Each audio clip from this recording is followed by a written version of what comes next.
신앙 고백 드리겠습니다. 전능하사 천지를 만드신 하나님 아버지를 내가 믿사오며 그 외아들 우리 주 예수 그리스도를 믿사오니 이는 성령으로 잉태하사 동정녀 마리아에게 낳으시고 본디오 빌라도에게 고난을 받으사 십자가에 못 박혀 죽으시고 장사한 지 사흘 만에 죽은 자 가운데서 다시 살아나시며 하늘에 오르사 전능하신 하나님 우편에 앉아 계시다가 저리로서 산자와 죽은 자를 심판하러 오시리라. 성령을 믿사오며 거룩한 공회와 성도가 서로 교통하는 것과 죄를 사하여 주시는 것과 몸이 다시 사는 것과 영원히 사는 것을 믿사옵나이다. 아멘. 찬송가 595장 찬송 드리겠습니다. 595장입니다. 찬송가 595장 찬송 드리겠습니다. 나 맡은 본분은 우주를 높이고 문 영혼 구원 얻도록 잘 인도함이라.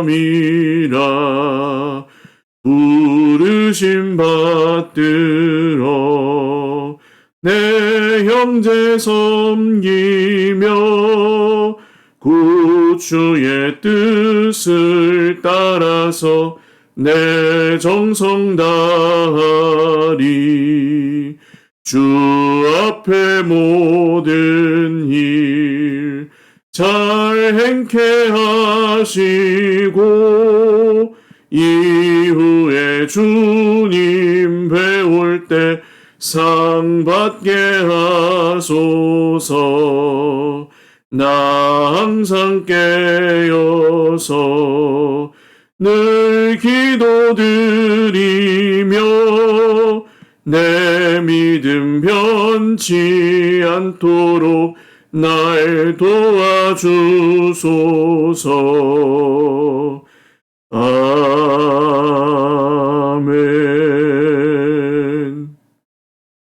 아멘. 하나님 말씀 레위기 9장입니다. 구약성경 레위기 9장 1절에서 24절까지 말씀입니다. 레위기 9장 1절에서 24절 말씀입니다.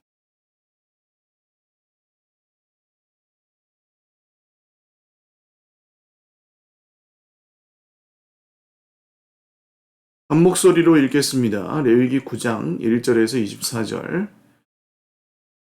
여덟째 날에 모세가 아론과 그의 아들들과 이스라엘 장로들을 불러다가 아론에게 이르되 속죄제를 위하여 흠없는 송아지를 가져오고 번제를 위하여 흠없는 순양을 여호와 앞에 가져다 드리고 이스라엘 자손에게 말하여 이르기를 너희는 속죄제를 위하여 수렴소를 가져오고 또 번제를 위하여 1년 되고 흠없는 송아지와 어린 양을 가져오고 또 화목제를 위하여 여호와 앞에 드릴 수소와 순양을 가져오고 또 기름 섞은 소제물을 가져오라 하라. 오늘 여호와께서 너희에게 나타나실 것임이니라 하매 그들이 모세가 명령한 모든 것을 회막 앞으로 가져오고 온 회중이 나와 여호와 앞에 선지라. 모세가 이르되 이는 여호와께서 너희에게 하라고 명령하신 것이니 여호와의 영광이 너희에게 나타나리라. 모세가 또 아론에게 이르되 너는 제단에 나아가 내 속죄제와 내 번제를 드려서 너를 위하여 백성을 위하여 속죄하고 또 백성의 예물을 드려서 그들을 위하여 속죄하되 여호와의 명령대로 하라. 이에 아론이 제단에 나아가 자기를 위한 속죄제 송아지를 잡으매 아론의 아들들이 그 피를 아론에게 가져오니 아론이 손가락으로 그 피를 찍어 제단 뿔들에 바르고 그 피는 제단 밑에 쏟고 그 속죄제물의 기름과 콩팥과 간 거풀을 제단 위에서 불사르니 여호와께서 모세에게 명령하심과 같았고 그 고기와 가죽은 진영 밖에서 불사르니라. 아론이 또 번제물을 잡음에 아론의 아들들이 그 피를 그에게로 가져오니 그가 그 피를 제단 사방에 뿌리고 그들이 또 번제의 제물 곧 그의 각과 머리를 그에게로 가져오매 그가 제단 위에서 불사르고 또 내장과 정강이는 씻어서 단 위에 있는 번제물 위에서 불사르니라. 그가 또 백성의 예물을 드리되 곧 백성을 위한 속죄제의 염소를 가져다가 잡아 전과 같이 죄를 위하여 드리고 또 번제물을 드리되 규례대로 드리고 또 소제를 드리되 그 중에서 그의 손에 한 움큼을 채워서 아침 번제물에 더하여 제단 위에서 불사르고 또 백성을 위하는 화목제물의 수소와 순양을 잡음에 아론의 아들들이 그 피를 그에게로 가져오니 그가 제단 사방에 뿌리고 그들이 또 수소와 순양의 기름과 기름진 꼬리와 내장에 덮인 것과 콩팥과 간 거풀을 아론에게로 가져다가 그 기름을 가슴들 위에 놓음에 아론이 그 기름을 제단 위에서 불사르고 가슴들과 오른쪽 뒷다리를 그가 여호와 앞에 요제로 흔드니 모세가 명령한 것과 같았더라.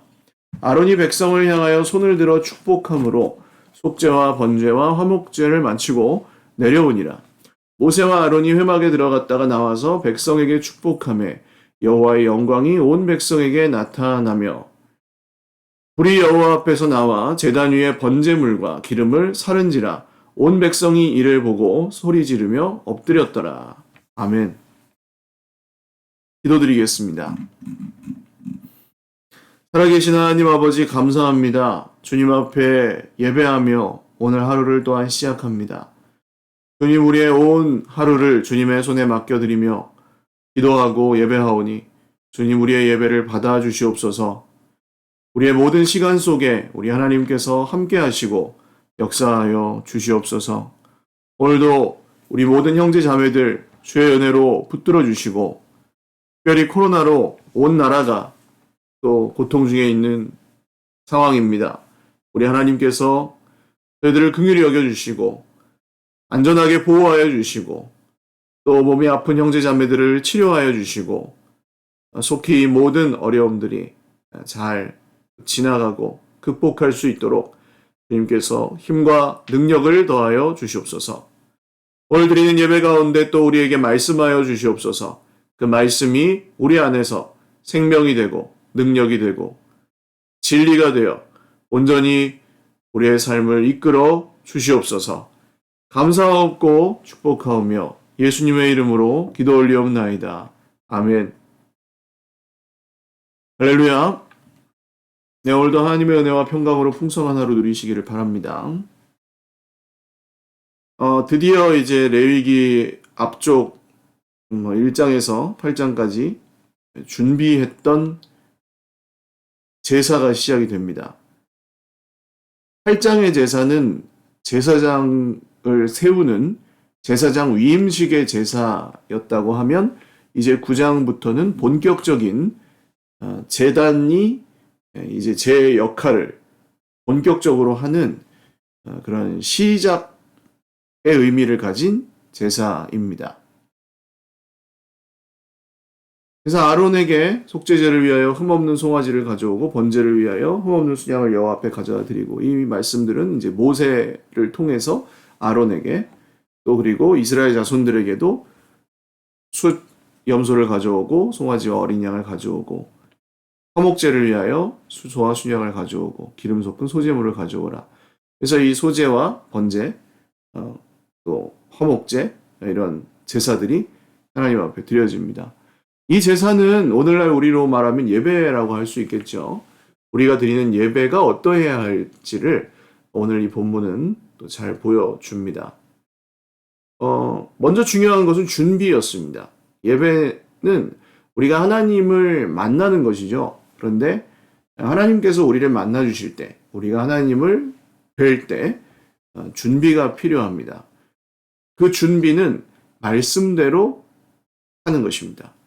오늘 이 앞에서 나왔던 모든 말씀들, 번제를 어떻게 준비하고 어떻게 드려야 한다, 제사장들은 어떻게 해야 한다, 백성들은 이러이러한 기준에 따라서 제사를 드려야 한다, 이런 말씀들이 앞에 다 선포되었었고, 그 말씀을 모세가 다시 한번 아론과 그의 아들들에게 그리고 백성들에게 당부하죠.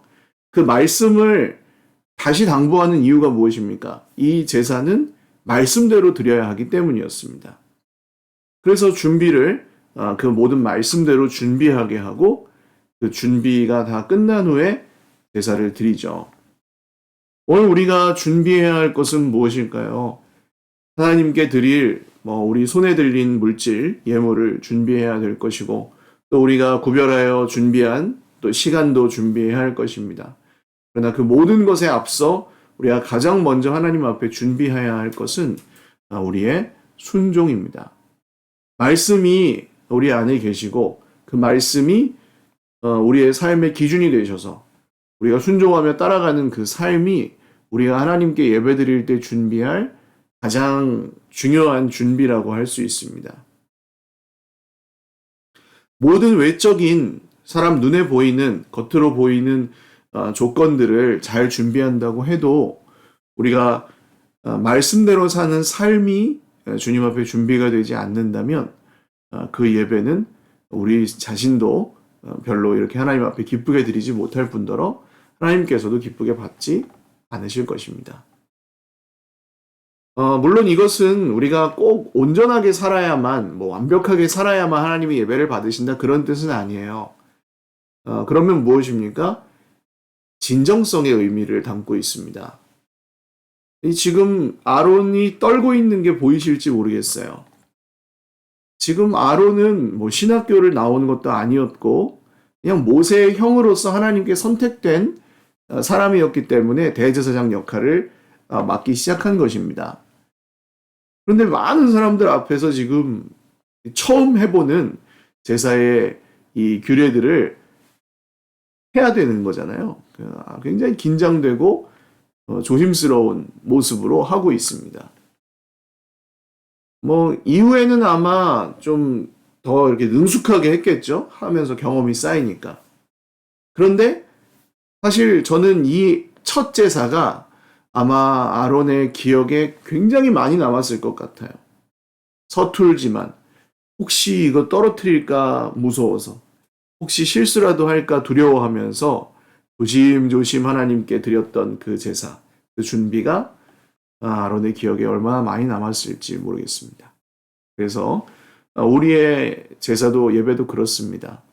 우리가 너무 익숙해지고 능숙해져서 하나님께 드리는 예배가 그냥 지나가는 행사가 되지 않도록 우리가 말씀대로 사는 삶을 하나님 앞에 늘 진지하고 진정성 있는 태도로 최선을 다해서 준비하는 것은 굉장히 중요한 일입니다.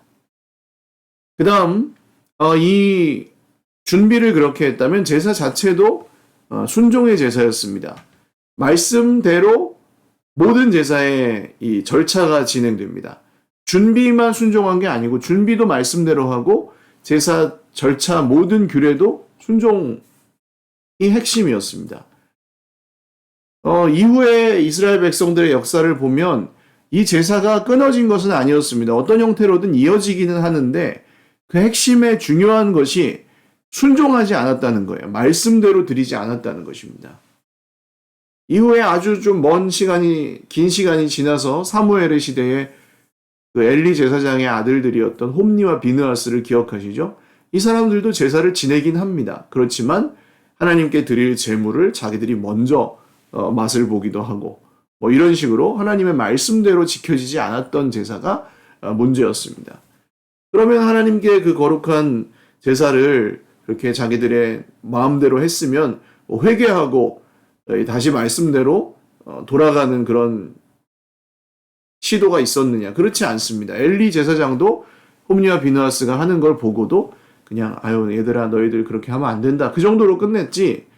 뭔가 이 말씀대로 이런 것들을 다시 회개하게 하고 돌이키게 하고 하는 그런 일들이 없었어요. 제사는 드렸지만 그 안에 순종이 빠졌기에 그 제사는 제사가 아니게 되었던 것입니다. 누구에게 예배하는지가 중요합니다. 누구의 말씀에 순종해야 하는지가 또 중요합니다. 그래서 말씀대로, 하나님의 말씀대로 하나님께 드리는 예배여야 한다는 것이죠. 우리가 드리는 예배도 마찬가지입니다. 우리는 순종의 예배를 드립니다. 말씀을 들을 때에도 이 말씀이 지금 나한테 유리한가 불리한가 혹은 이 말씀이 정말 믿을만한가 아닌가 이런 것들이 우리의 기준이 아니에요. 우리는 순종하기 위해서 말씀을 듣습니다. 하나님이 나에게 뭐라고 말씀하시면 그 말씀을 따라가기 위해서 듣습니다. 그런 사람들에게 주시는 거예요, 말씀은. 그러면 좀 이렇게 삐딱하게 있는 사람들에게는 안 주시느냐? 안 주시는 게 아니라 스스로 막고 있는 거죠. 이미 삐딱하게 서서 그게 될 수도 있고 안 될 수도 있고 이렇게 생각하는 그 자체가 이미 하나님의 은혜를 거부하고 있는 사람의 상태입니다. 이게 맞을 수도 있고 틀릴 수도 있고 아닙니다. 여러분 그럴 것 같으면 하나님 말고 다른 데에다가 거셔야 돼요. 인생을. 얼마나 많습니까? 걸만한 게 뭐 돈에 걸어도 되고 사람들이 뭐 말하는 성공의 길에 걸어도 되고 건강의 뭐 길에 걸어도 되고 밤낮 그냥 TV나 보면서 거기서 말하는 대로 그냥 살면 된다고요. 그러나 하나님께 우리의 인생을 드렸다면 여러분 하나님이 하시는 말씀을 순종하기 위해 들으시고 순종의 예배가 저와 여러분의 예배가 되실 수 있기를 바랍니다. 그게 우리에게 훨씬 더 유익한 길이고 하나님의 복을 이어받는 예배입니다. 마지막으로 이 아론은 자기와 자기 아들들의 죄만 속죄하는 것이 아니라 백성들의 죄를 같이 속죄하는 제사장 역할을 하죠. 오늘날에도 마찬가지입니다. 우리 모든 성도가 다 예수님의 피값으로 구원을 받았고 이제는 우리가 직접 하나님 앞에 나아가 예배할 수 있는 제사장들이 되었습니다. 이 제사장들은 자기의 죄를 하나님 앞에 속하며 예배를 드리는 한편 다른 형제 자매들의 죄도 짊어지고 하나님 앞에 나아가는 역할도 합니다. 예수님이 다 해주셨다면서요. 그런데 중요한 것이 있죠. 예수님께서 다 용서해 주시지만 이 구약 제사에도 속건제라는 제사는 하나님께 하나님의 성물이나 이런 것들의 부지 중에 죄를 범한 것과 함께 또 다른 사람들에게 뭔가 피해를 입혔을 때 그것을 배상하고 그 의미로 제사를 드리는 제사였습니다. 속건제. 그러니까 우리는 누군가의 잘못을 볼 수 있어요. 혹은 그 누군가가 우리에게 잘못할 수 있어요. 그런데 예배 드릴 때 예수님께서 가르쳐 주신 기도가 있죠. 우리가 우리에게 죄 지은 자를 용서해 준 것처럼 우리의 죄도 용서해 주십시오. 이게 바로 이 제사에 담겨 있는 아주 핵심적인 의미입니다. 아론은 오늘 백성들의 죄를 속하는 제사를 드리고 또 나오며 백성들에게 축복 기도를 하죠. 모세도 마찬가지입니다.